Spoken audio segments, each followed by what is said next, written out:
বৈশ্বিক অর্থনীতির অনিশ্চয়তার কারণে সামনের দিনগুলোয় এক্সচেঞ্জ ট্রেডেড ফান্ড ইটিএফ ও কেন্দ্রীয় ব্যাংকগুলোয় ঊর্ধ্বমুখী থাকতে পারে স্বর্ণের চাহিদা। এ কারণে ২০২৬ সালের মাঝামাঝি নাগাদ মূল্যবান ধাতুটির দাম আউন্স প্রতি $৪,৫০০ পৌঁছানোর পূর্বাভাস দিয়েছে মর্গান স্ট্যানলি।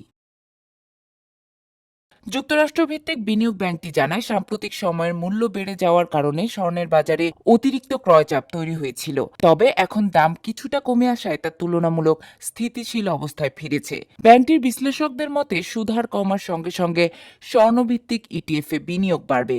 এছাড়া আগের চেয়ে ধীর গতিতে হলেও কেন্দ্রীয় ব্যাংকগুলোর ক্রয় অব্যাহত থাকবে। একই সঙ্গে অলংকার খাতে চাহিদাও স্থিতিশীল থাকবে বলে ধারণা করা হচ্ছে। চলতি বছর স্বর্ণের দাম এরই মধ্যে ৫৪% বাড়ার পাশাপাশি একাধিকবার সর্বোচ্চ রেকর্ড অতিক্রম করেছে। মর্গান স্ট্যানলির প্রতিবেদন অনুযায়ী চলতি বছর স্বর্ণের দাম মূলত ভূ রাজনৈতিক অনিশ্চয়তা, সুদহার কমার প্রত্যাশা, কেন্দ্রীয় ব্যাংকের ক্রয় ও স্বর্ণভিত্তিক ইটিএফ এর শক্তিশালী বিনিয়োগ প্রভাবের ফল। স্পট মার্কেটে শুক্রবার স্বর্ণের দাম দাঁড়িয়েছে আউন্স প্রতি $৪,০০১.৭৪, যা আগের দিনের তুলনায় ০.৬% কম। এ সময় ডিসেম্বরের সরবরাহের চুক্তিতে যুক্তরাষ্ট্রের ফিউচার মার্কেটে মূল্যবান ধাতুটির দাম ০.৫% কমে আউন্স প্রতি $৩,৯৯৬.৫০ স্থির হয়েছে।